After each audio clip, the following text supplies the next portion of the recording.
The Great Hall of the Galactic Council stretched for miles in every direction. Floating platforms held representatives from 4,000 species, each one different from the last. Some had scales, others had feathers, and some were made of pure light. They had gathered here for 10,000 years to keep peace among the stars. Today, something was different. Today, the elders had called an emergency session. The elders were the oldest beings in the known universe. Their civilization had watched stars being born and dying. They rarely spoke at council meetings anymore. They had seen everything, done everything, and now they simply observed. So when their speaker floated to the center platform, the entire hall fell silent. The elder speaker was a being of soft blue light. It had no face, no body that anyone could understand. When it spoke, the words appeared directly in the minds of everyone present. "We bring a warning," the elder said. "A species from the Sol system has begun to spread across the galaxy. They call themselves humans. They must be stopped. But we fear it is already too late." Laughter rippled through the hall. The Torvan ambassador, a creature of black stone and fire, spoke first. "The humans? Those soft, weak creatures? They have only colonized 3 systems in 200 years. My people conquered 50 systems in half that time. They have no natural weapons," added the Keth representative, clicking her mandibles together. "No claws, no venom, no armor. They cannot even survive in most atmospheres without machines." The elder waited for the noise to die down. "You do not understand. Humans do not conquer the way you imagine. They do not need weapons or strength. They have something far more dangerous." "And what is that?" asked the Torvan with amusement. "They make you love them." More laughter filled the hall. But not everyone was laughing. In a small platform near the back, Ambassador Yuna of Earth sat quietly. She was a small woman with dark hair and calm eyes. She wore simple clothes compared to the elaborate costumes of other species. Most council members barely noticed her. She was new, young, unimportant. Just a representative of a primitive species that had barely learned to travel between stars. Yuna smiled softly as she listened to the mockery. She had expected this. In fact, she had counted on it. The elder continued speaking. "We have watched humans for 3 centuries now. We have seen the pattern repeat on every world they touch. They arrive as traders, as refugees, as humble visitors. They ask for nothing but a small place to live and work. They seem harmless, grateful, eager to help. This sounds like proper behavior for newcomers," said the Varshi Prime Minister, his tentacles waving dismissively. "What is the danger in politeness?" "The danger comes later, slowly, so slowly that no one notices until it is complete." The elder's light flickered with something that might have been sorrow. "They fix things. They solve problems that have troubled your people for generations. They teach your children new games and songs. They marry into your families. They become your doctors, your engineers, your artists. And one day, you wake up and realize that you cannot imagine life without them. Your economy depends on their innovations. Your culture has absorbed their stories. Your children speak their language alongside your own." The hall grew quieter now. A few representatives exchanged uncertain glances. "We have seen this happen to 17 species so far," the elder said. "Each one welcomed humans as guests. Each one now considers humans essential to their society. They did not conquer these worlds. They made themselves impossible to remove." Far across the galaxy, in a small office on a cold moon, Councilor Tayo read the encrypted message on his screen for the 3rd time. He was a tall man with broad shoulders and a face that rarely showed emotion. He had served as Earth's diplomatic representative to the outer systems for 15 years. In that time, he had watched humanity's quiet expansion with pride and patience. The message was simple. Phase 3 approved. Begin when ready. Taiho deleted the message and looked out his window at the alien city beyond. The Rilith people had welcomed him here 5 years ago. At first, they had watched him with suspicion. Humans were strange to them. Too loud, too emotional, too curious about everything. Now, Rilith children ran to greet him when he walked through the streets. Rilith families invited him to their ceremonies. Last month, the planetary governor had asked his advice on a trade dispute with a neighboring world. Taiho had helped them negotiate a deal that benefited everyone. He had made himself useful, trusted, loved, and that was exactly the plan. Back at the council hall, the elder finished its warning. We do not ask you to destroy humanity. We are not certain that is even possible anymore. We ask only that you understand what is happening. Every human who lives among you is part of a web that grows stronger each day. Every kindness they offer comes with invisible threads. By the time you see the pattern, you are already woven into it. The Torvan ambassador stood up angrily. You speak of friendship as if it were a weapon. This is absurd. The elders have grown paranoid in their old age. Perhaps, the elder replied. We have been wrong before, long ago. We hope we are wrong now. But we have watched civilizations rise and fall for longer than your species has existed. We know the signs of something new entering the galaxy. Something that changes everything it touches. Humanity is that something. Ambassador Yuna rose from her seat and bowed respectfully to the elder. When she spoke, her voice was soft and warm. We thank the elders for their concern. Humanity means no harm to anyone. We are simply trying to find our place in the galaxy. We have so much to learn from all of you. The council members nodded approvingly. Such humility, such grace. Clearly, the elders were overreacting. Only the elder saw the tiny smile that crossed Yuna's face as she sat back down. Only the elder noticed the knowing look she exchanged with another human, representative across the hall. The warning had been given. The warning had been ignored, just as humanity had planned. 50 years before the elder's warning, humanity had been alone and afraid. Earth had just survived its Third World War. The planet was scarred. The population was smaller, but somehow, humans had pulled themselves back from the edge of extinction. They looked up at the stars and decided they would never be that vulnerable again. When the first alien ships arrived, humanity held its breath. The Galactic Council sent observers to study this new species. Their report was not kind. Humans were classified as aggressive, territorial, and emotionally unstable. They were denied membership in the galactic community. Earth was placed under quarantine. No species was allowed to trade with them or share technology. Most humans felt angry and humiliated. But a small group of leaders saw an opportunity. If the galaxy would not accept them as equals, they would make themselves necessary. They would become so valuable that the galaxy could not function without them. This was the beginning of the long plan. Captain Jishu was one of the first to carry out this plan.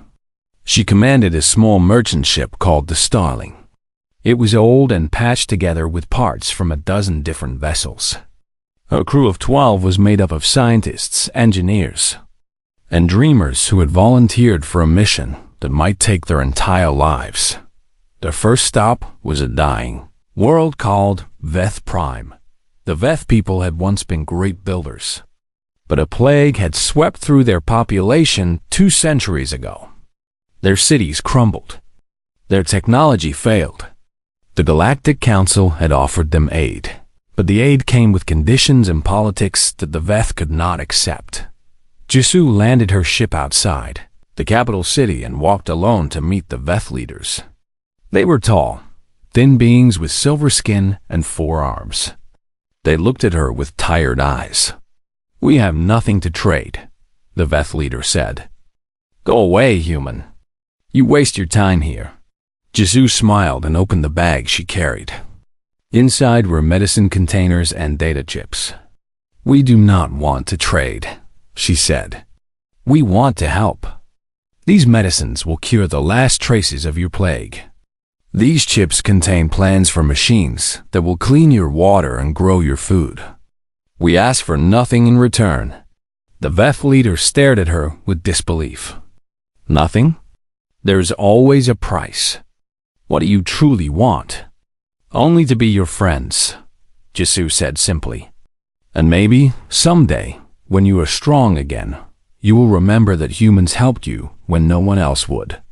She left the supplies and returned to her ship. The Starling moved on to the next world and the next.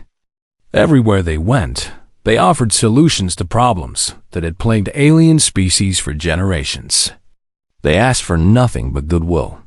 Back on Earth, Admiral Hannah coordinated the growing network of human vessels. She was an old woman now, with white hair and sharp eyes that missed nothing. On her desk sat reports from 100 different worlds. Humans were spreading faster than anyone had predicted. On the Keth homeworld, human engineers had designed new power systems that doubled the efficiency of their factories. On Torva, human doctors had developed treatments for diseases that killed thousands each year. On Rilith, human artists had created works of such beauty the crowds lined up for hours just to see them. And everywhere, humans made friends. They learned alien languages with remarkable speed. They remembered names and faces. They showed up for celebrations and funerals. They babysat alien children and cared for alien elderly. They became part of communities so smoothly that people forgot they had ever been strangers. Lieutenant Da-Hyun was especially good at this work. He had been assigned to a small colony world on the edge of Varshi space. The Varshi were a proud people who distrusted outsiders. They had tentacles instead of arms and could change their skin color to show emotion. When Do-Hyun first arrived, they turned dark purple with suspicion wherever he approached. Do-Hyun did not push. He found a small apartment and lived quietly. He shopped at local markets. He learned to cook Varshi food, even though it made his eyes water and his throat burn. He played simple games with children in the street, teaching them human games in exchange for learning Varshi ones. Months passed. The purple faded to blue, then to the warm gold of friendship. Varshi families began inviting him to dinners.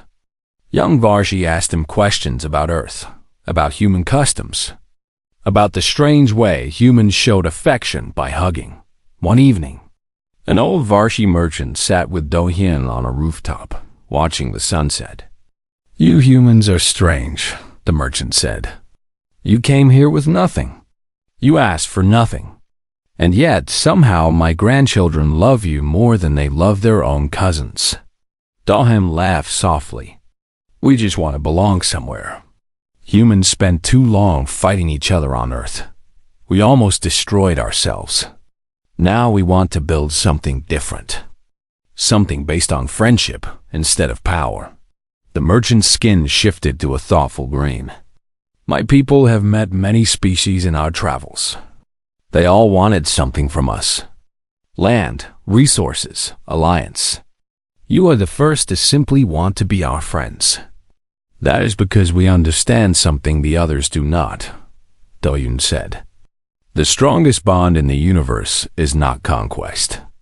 It is love. If you love someone, you will do anything for them, and they will do anything for you." The merchant considered this for a long time. Finally, his skin turned bright gold. "Then we will love you back, human. My family will be your family. My home will be your home. This I promise." Don bowed his head in gratitude. Another thread in the web had been woven. Another world had welcomed humanity into its heart, and far away. Admiral Hannah smiled as she read his report. The plan was working perfectly. One friendship at a time, humanity was becoming impossible to remove from the galaxy. 50 years had passed since Captain Jisoo first landed on Veth Prime. The galaxy had changed in ways that no one had predicted. Humans now lived on over 200 worlds. They worked in alien governments, taught in alien schools, and served in alien hospitals. They had married into thousands of alien families. Their children played with alien children, speaking languages that mixed human words with alien sounds. And finally, some species began to understand what the elders had warned about. The first to act was the Varshi Empire. Their new prime minister was a young leader named Torith. Unlike his father, who had welcomed humans warmly, Torith saw danger in how deeply humans had woven themselves into Varshi society. He called a meeting of his advisors and announced a new policy. "We will blockade all human trade routes through our space," Torith declared. "We will remove humans from positions of power in our government. We will remind our people that we are Varshi, not some mixed species confused about our identity." His advisors exchanged worried looks, but none dared to argue. The orders went out. Varshi warships moved to block the trade lanes that connected human colonies to the rest of the galaxy. Within 3 weeks, the Varshi economy began to collapse. It happened so fast that Torith could not understand it at first. Factories stopped working because human engineers had designed the machines and only humans knew how to repair them. Hospitals ran out of medicine because human scientists had created the formulas. Communication networks failed because human technicians had built the systems. Torith called emergency meetings. He demanded that Varshi workers replace the humans. But his people had forgotten how to do these things themselves. They had relied on humans for so long that the knowledge had faded away. Worse, Varshi citizens began to protest. They marched in the streets, demanding that their human friends and neighbors be allowed to return. Torith watched in horror as his own people chose humans over their own government. At the same time, the Kef Collective tried a different approach. They did not attack human trade or technology. Instead, they targeted human culture. They banned human music, human art, human stories. They removed human language from their schools. They told their children that humans were dangerous and should be avoided. The result was worse than the Varshi disaster. Keth teenagers rebelled against their parents. They shared human songs in secret, passing them from device to device like forbidden treasure. They wore human-style clothing and used human expressions in their speech. The more the government tried to suppress human influence, the more popular it became. One Keth elder sat in his home, listening to his grandchildren sing a human song about friendship and hope. Tears ran down his face. Not tears of sadness, but tears of realization. The humans had not conquered his people with weapons. They had conquered them with beauty.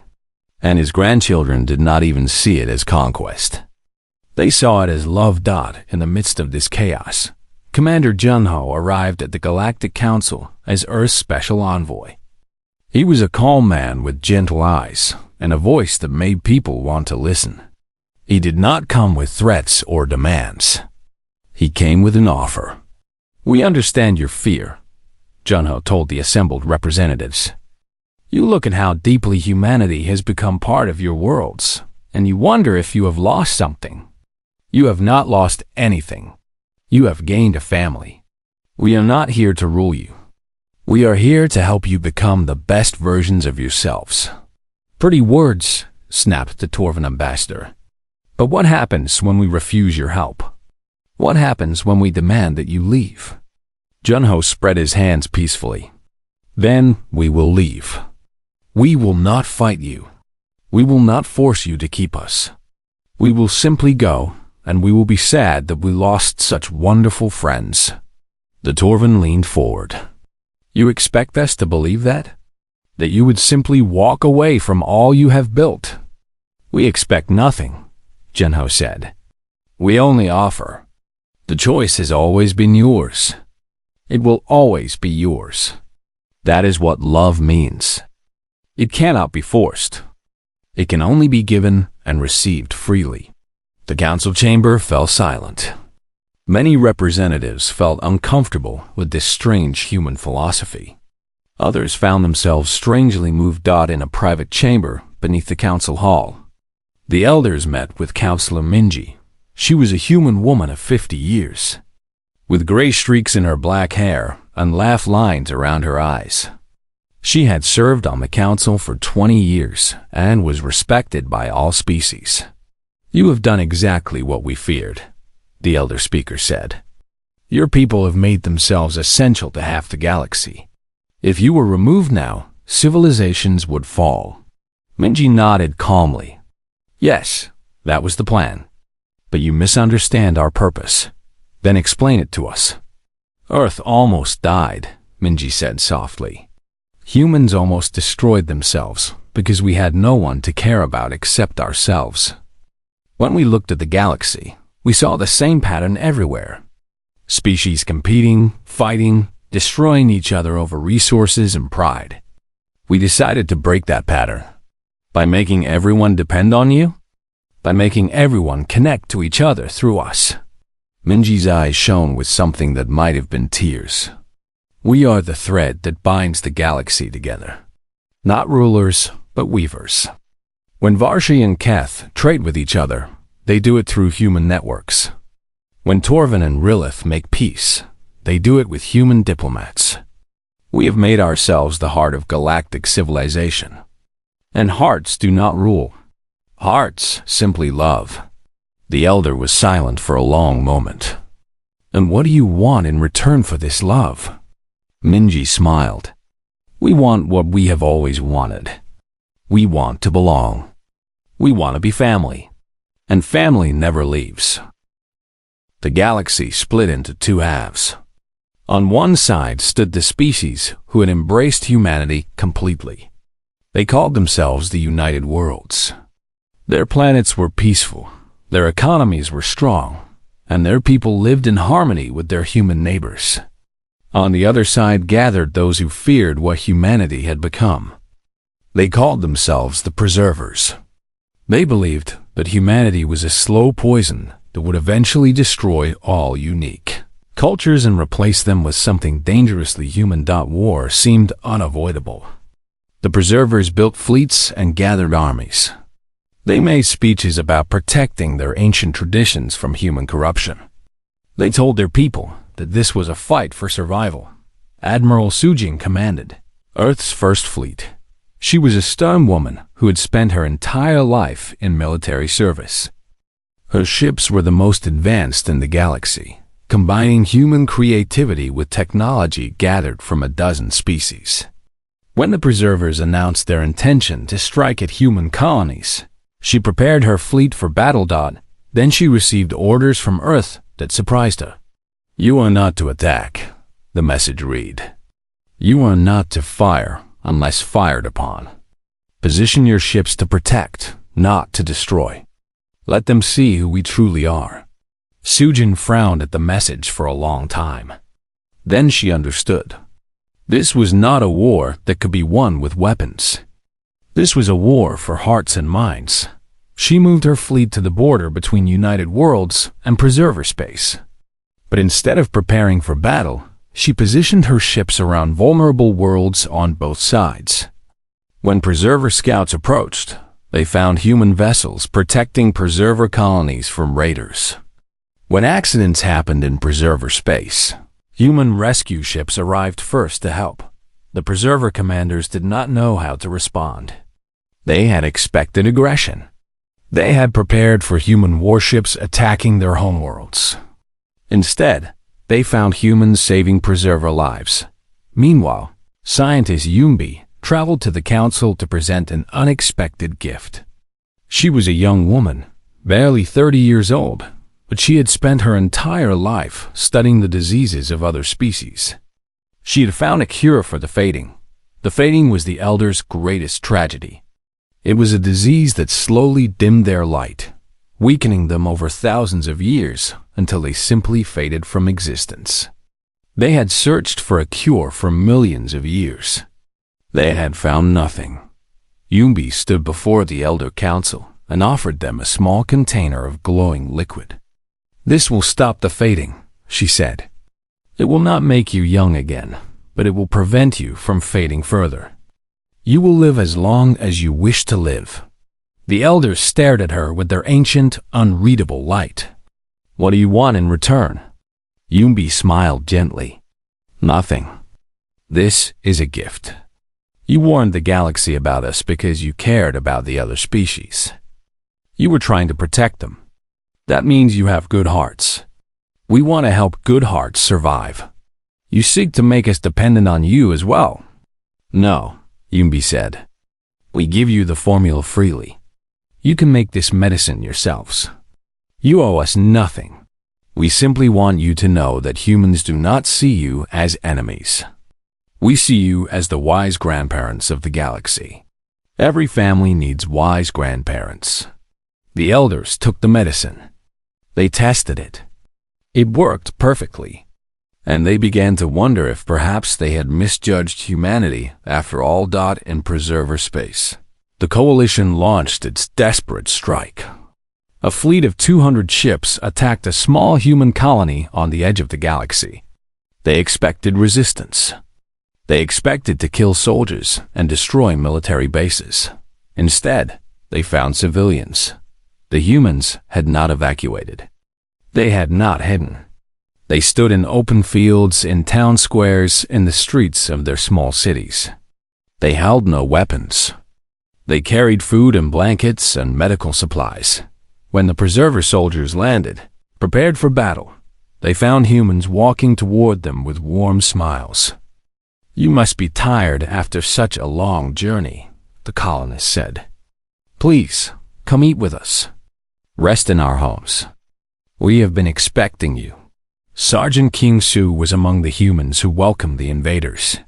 He was a large man with kind eyes and rough hands from years of farming. When Preserver soldiers pointed weapons at him, he simply bowed respectfully. "I understand you are afraid of us," he said. "I would be afraid too, if I thought someone was trying to take away everything I loved. But we are not here to take anything from you. We are here to give." The Preserver commander, a Keth warrior named Verith, grabbed Kyung Su roughly. "You are my prisoner. You will tell me about human military positions." Kyung Su nodded calmly. "I will tell you anything you want to know. But first, please, let me feed your soldiers. They look hungry, and the nights here are cold. At least let them sleep somewhere warm." Verith did not understand this response. He had conquered many worlds. He had seen species fight and beg and surrender. He had never seen anyone offer hospitality to an invading army. That night, Kyung Su cooked for 50 Preserver soldiers. He told them stories about his life, about his childhood on Earth, about the wife he had lost and the children he had raised. He asked about their lives, their families, their dreams. By morning, half the soldiers were calling him uncle in their own language. Within a week, Commander Verith faced a terrible choice. His soldiers no longer wanted to fight. They had come to love the humans they were supposed to destroy. Some had even asked if they could stay in the colony instead of returning home. Verith reported this to Preserver leadership. "We cannot destroy them," he said. "If we kill these people, we become the monsters they said we were not. We prove that humans were right about us all along. But if we leave them alive, they will love us until we cannot imagine hurting them." The Preserver leaders realized the trap they were in. Humanity had not defeated them with weapons. Humanity had defeated them with kindness. And there was no defense against kindness. The war ended not with a bang, but with a sigh.